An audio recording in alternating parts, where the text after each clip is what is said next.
Apa? Cambridge Online Exam? Dilansir dari Cambridge International Organization pada 23 Maret 2020, ujian Cambridge sesi Mei-Juni 2020 ditiadakan sebagai akibat dari pandemi COVID-19. Meskipun begitu, pihak Cambridge tetap akan memberikan sertifikat resmi kepada seluruh peserta yang telah mendaftar untuk ujian musim ini. Smano MHT, selaku salah satu penyelenggara ujian Cambridge, diminta untuk memberikan predictive grade kepada pihak Cambridge sebagai dasar penilaian untuk pembuatan sertifikat tersebut. Pihak Smano MHT akhirnya memutuskan untuk mengadakan ujian online sebagai dasar penilaian tersebut. Sebenarnya, kita bisa saja meminta nilai ke seluruh guru-guru sebagai dasar nilainya, tapi jadi nggak adil untuk seluruh peserta karena peserta ujian ini bukan anak MHT doang. Standar guru di setiap sekolah juga berbeda-beda, ujar Bu Ayu, selaku Cambridge Exam Officer. Sewaktu pihak Smano MHT mengumumkan akan diadakannya ujian online, beberapa siswa angkatan 10 selaku peserta ujian mengaku cukup kaget dan kesal. Jujur, kaget banget karena udah agak santai waktu bulan Maret tahu di-cancel. Ada beberapa materi yang belum saya dipelajarin, jadinya dikejar deh dalam waktu yang singkat ini. Ya salah sendiri juga sih, kenapa selama ini nggak belajar? Curhat seorang peserta ujian musim ini. Pihak penyelenggara dan panitia telah mengupayakan ujian terbaik dengan sistem dan teknis sebaik mungkin. Para peserta ujian pun telah berusaha maksimal demi meraih hasil yang terbaik. Sobat Amius, kita doakan mereka semua dapat hasil yang terbaik ya.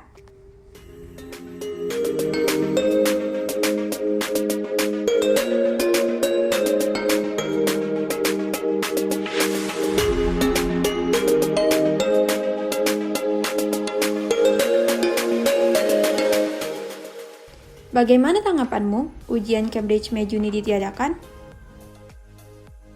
Ujian Cambridge ditiadakan. Kaget. Tapi kagetnya yang kayak, ya udah, ujiannya nggak ada. Ya udah, saya juga mikir juga, kan nggak cuma Cambridge doang supaya bisa ke universitas luar negeri, kan ada ya SNM yang lain. Jadi ya itu nggak terlalu kaget, paling cuma kaget, ya udah ujian, nggak ada ujian. Lagi juga kan ilmunya bisa dipakai buat yang lain, gitu kan saya pikir gitu. Pertama kali dengar kabar kalau Cambridge periode Mei-Juni ditiadakan tuh shock banget, soalnya kan kita udah nyiapin dari lama banget dan pas diumumin dari website resminya nggak jadi ada, itu kayak kaget banget, sedih aja sih. Jadi gini, menurut saya sendiri peniadaan itu ujian Cambridge Mei-Juni itu disayangkan karena saya pribadi sendiri merasa jika ujian itu diundur, maka pengurusan sertifikat akan diundur juga, dan persiapan untuk mengambil universitas pun akan terganggu juga. Dan apalagi saya sendiri juga ingin berencana mengambil ujian di luar negeri dan membutuhkan sertifikasi tersebut. Dan jika diundur, maka akan buat saya lebih pusing lagi, dan akhirnya kemungkinan saya diterima di luar negeri pun juga berkurang. Jadi saya merasa sedih juga jika ujian Cambridge Mei-Juni ditiadakan. Itu tanggapan saya. Saya senang sebetulnya, karena saya pikir saya bisa persiapan lagi, dan memang bisa. Tapi begitu saya telaah lagi, ternyata kalau misalnya saya pindah ke Winter, ada beberapa hal-hal yang kurang menguntungkan bagi saya, terutama jumlah kesempatan saya berkurang. Jadi saya mau tidak mau saya harus ikut kali ini summer, yaitu online di rumah masing-masing.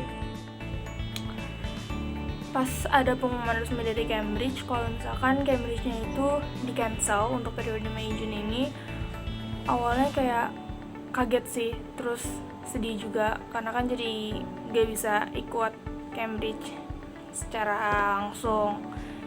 Tapi ada senangnya juga, soalnya jadi gak perlu ikut, jadi berkurang gitu serangkaian ujian yang harus dijalanin.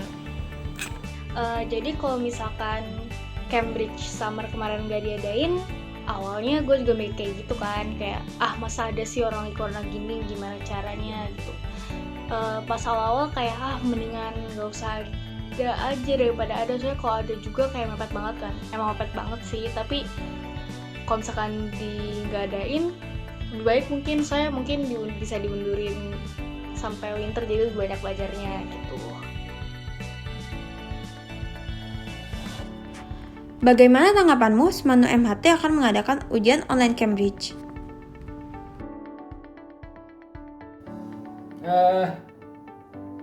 Nah, kalau yang Semandu MHT bikin ujian Cambridge itu yang bikin saya kaget sama khawatir sedikit sih. Kan ujian online kan biasanya orang Indonesia ya sinonimnya sama nyontek, buka buku diam-diam, di situ internetnya mati, ada masalah koneksi kah, atau ternyata begitulah. Tapi ya ternyata setelah saat ujian nggak ada yang kayak gitu terus ternyata. Yang bikin kaget dan khawatir juga karena kan ujian online waktunya dimajuin ke depan. Yang tadinya bulan Juni dimajuin ke Mei, jadi ya bikin lebih ngebut untuk belajar, lebih ngebut ya, lebih yang tadinya dipersiapin buat belajar Februari, Maret, April, Mei malah jadi Februari, Maret, April doang, dan itu untuk semua paper yang saya ambil gitu. Nah pas sekolah udah ngerencanain bakal ada tes Cambridge lewat online, itu seneng banget soalnya masih ada harapan buat ngerjain ujian Cambridge buat Mei Juni ini kan. Jadi ya seneng banget lah soalnya ujiannya bakal balik ada lagi. Saya sendiri sih merasa senang karena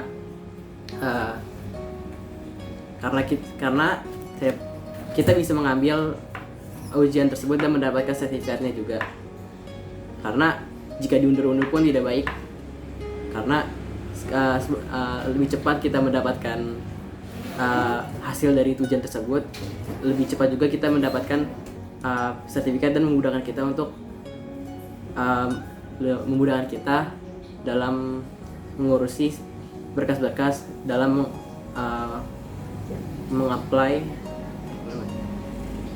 memudahkan kita untuk mengikuti seleksi masuk seleksi tes masuk universitas populer di luar negeri seperti itu.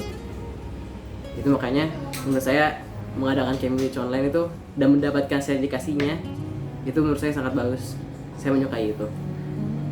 Di sini dari Semandu MH Tamrin awalnya mengundang semua peserta untuk masuk ke grup WA. Nah, di situ diinstruksikan tentang semua mekanisme ujian itu sendiri di hari H, dan kita juga diberi simulasi gitu, memastikan semuanya bisa. Walaupun di saat ujiannya itu sendiri ada beberapa kendala, tapi dari kepanitiaan Semandu MH Tamrin menurut saya profesional dan ya baiklah untuk pelaksanaannya.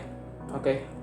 Pas awal-awal mikir kayak Cambridge bakalan ada, soalnya kayak literally sebelum di announce bakalan ada officialnya kan itu kan kayak sempet ada kayak bakalan diadain atau nggak bakal diadain. Cambridge ngeluarin surat gitu kan, katanya nggak bakal ada examnya, tapi kelanjutannya masih belum tahu. Jadi itu kayak gue nggak belajar sama sekali, kayak seminggu sebelum pengumuman, 5 hari sebelum pengumuman dari sekolah kalau bakalan ada MHT yang laksanain. Jadi kayak gue kayak gimana gitu kan, kayak panik, kayak wow ternyata ada Cambridge, terus gue kayak langsung belajar gitu. Jadi kayak ya panik gitulah pas tahu ternyata diadain ujiannya gitu.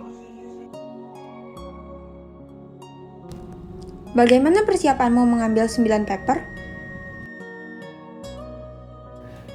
Nah, 9 paper ya.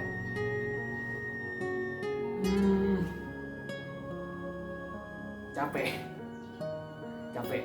Apalagi kan dimajuin kan jadwalnya. Jadi capek banget.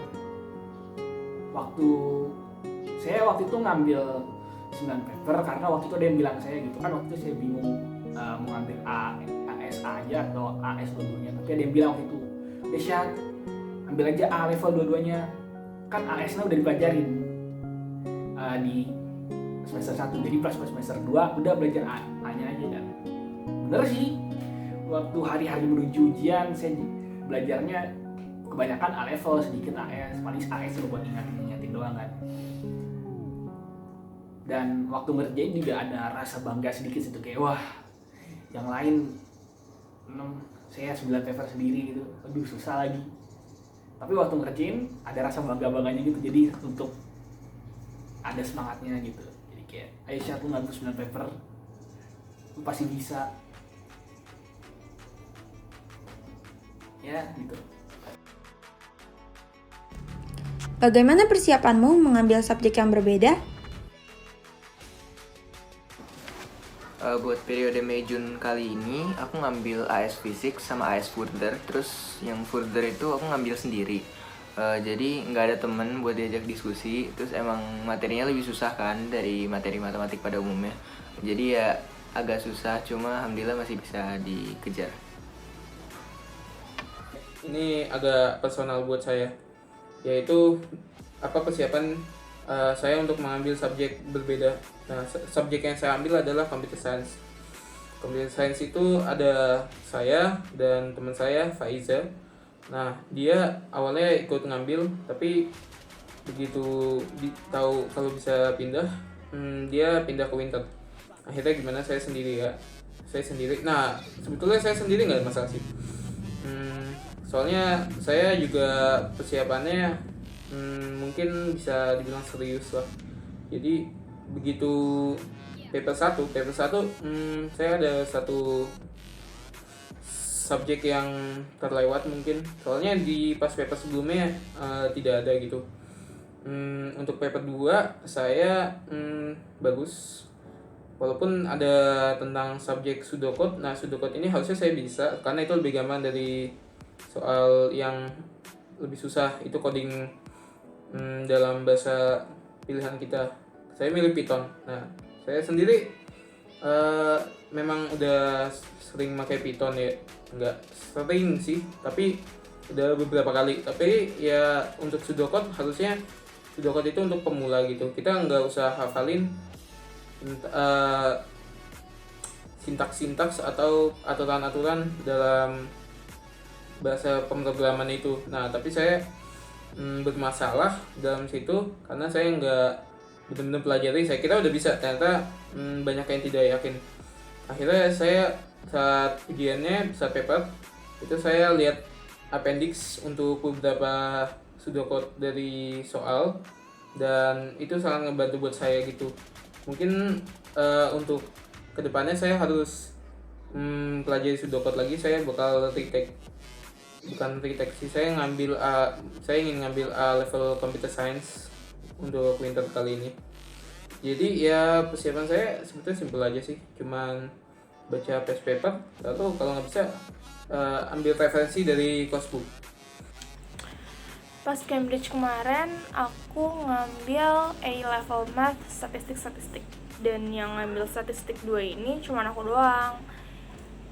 Jadi selama belajar ya belajar sendiri, diajarin sama guru, tapi nggak ada teman diskusi soalnya kalau bingung. Jadinya ya nggak enak di situnya aja. Terus habis itu masih ada sekitar 2 materi yang belum kepegang, belum dicoba sama sekali, jadi takut juga. Tapi sampai hari H alhamdulillah lumayan lancar, bisa kejar juga materinya. Bagaimana persiapanmu mengambil 12 paper? Saya ketiga, persiapan ambil 12 paper. 12 paper ternilai sangat banyak orang berpikir 12 paper itu sangat banyak. Memang itu sangat banyak. Saya juga merasakan hal itu. Persiapan yang penting pertama itu adalah pasti orang pikir kan belajar kan yang paling penting. Tapi saya sendiri berpikir belajar itu bukan yang paling penting. Karena yang paling penting itu yang pertama menurut saya kesehatan mental itu sendiri. Karena kita tahu semua orang yang berada di PSBB ini yang berdiam diri di dalam rumah pasti juga akan merasa psikologinya pasti akan terganggu, karena kita sebagai makhluk sosial pun butuh berinteraksi. Kita berdiam diri saja pasti akan merasakan pusing, stres dan sebagainya. Jadi supaya kita selalu dalam pikiran kita segar dan saat ujian tidak terganggu, saya selalu menjaga kesehatan mental saya. Ya tidak banyak cara lah. Soalnya setiap orang kan beda-beda dalam mengendalikan psikologi mereka. Jadi saya selalu memprioritaskan kesehatan mental saya sebelum mengikuti ujian Cambridge yang sebanyak 12 teori itu. Walaupun terkadang saya tidak sempat belajar, saya merasa tidak apa, yang penting pikiran mental saya sehat dan saya sudah persiapan dalam bulan-bulan sebelumnya. Saya yakin saya bisa melalui ini dan mendapatkan hasil yang terbaik. Seperti itu. Jadi persiapan yang terpenting saya itu adalah selalu menjaga kesehatan mental saat seperti ini, dan tentu saja belajar dari jauh-jauh hari. Apa kesan-pesan mengikuti Cambridge Online? Kesan-pesannya buat ngikutin Cambridge Online itu kesannya pasti pertama seneng banget, soalnya Cambridge masih bisa diselenggarain kan, jadi masih bisa terlaksana, terus tuh seneng banget. Terus juga berjalan lancar karena panitianya itu dari guru-guru kita, terus ya benar-benar terlaksana dengan lancar. Pesannya sih semoga pandemi ini segera selesai, jadi buat winter nanti bisa offline ngerjain Cambridge-nya, dan ya semoga kita semua melakukan yang terbaik. Terima kasih. Tanggapan saya tentang ujian kali ini, gimana kesan-kesannya? Ya lumayan seru, dan di sini bagi peserta harus ada kompetensi untuk mengikuti aturan-aturan yang ada gitu. Kalau misalnya kita ketahuan curang, itu akan dapat fail, dan itu emang sudah selesai gitu. Nah, cuman kalau untuk ujian online ini cenderung kecurangannya mungkin lebih gampang, tapi semoga tidak ada kecurangan untuk yang diadakan oleh Semono MH Tamrin ini. Nah, begitu saja sih ya tanggapan saya. Oke. Pesan-pesan ikut Cambridge secara online asik sih, senang dan bersyukur juga akhirnya Cambridge tetap diadain, dari cancel. Terus abis itu juga alhamdulillah karena bersyukur karena alhamdulillah semuanya berjalan dengan lancar, walaupun ada kendala-kendala dikit tapi tetap bisa ditanganin sama panitia dari tempatnya. Terus habis itu semoga kita semua dapat yang terbaik dari apa yang kita udah usahakan sebelumnya. Terus apa kesan-pesan mengikuti Cambridge Online? Menurut gue gara-gara nggak di MHT, jadi kayak gimana ya? Ada pressure-nya. Tapi pressure-nya tuh kayak di gue sendiri gitu, jadi kayak pantat gitu, kayak gue nggak cita-cita sama orang, gue nggak bisa belajar bareng sama teman-teman, jadi kayak gue kinap sendiri, jadi kayak gitu. Soalnya kan misalkan kan pas awal-awal ngambil Cambridge kan mikir kayak wah enak banget nih ambil Cambridge di MHT, bisa belajar bareng, dia sama DRM gitu kan, belajar bareng gitu di sekolah. Ternyata enggak, di rumah. Terus Cambridge beneran dilaksanain gitu sama sekolah, ada ujiannya online, harus ambil Zoom. Aduh gimana ya. Terus kayak gue kinap gitu kan, terus gue lebih kinap lagi, kayak gak tau ini kayak agak itu kan, kayak gue baru tahu PAM 2 itu ternyata yang ngambil ya yang mau PAM 2 doang, yang A-level gak ngambil PAM 2, soalnya PAM 3 udah ada PAM 2 juga kan materinya kan. Terus gue literally sendirian di Zoom itu, terus yang ngawasin kayak 5 guru, jadi kayak berenaman doang. Terus gue kayak banget awalnya kayak oh my god. Terus gue kayak agak kinat, tapi kayak ya udahlah, awalnya doang yang kayak awkward, yang kayak haha halo Tiara gimana sendirian ya, semangat ya nak, kayak awkward gitu. Tapi lama-kelamaan kayak ya udahlah, guru doang gitu kan, ya udah. Udah gitu deh, makasih.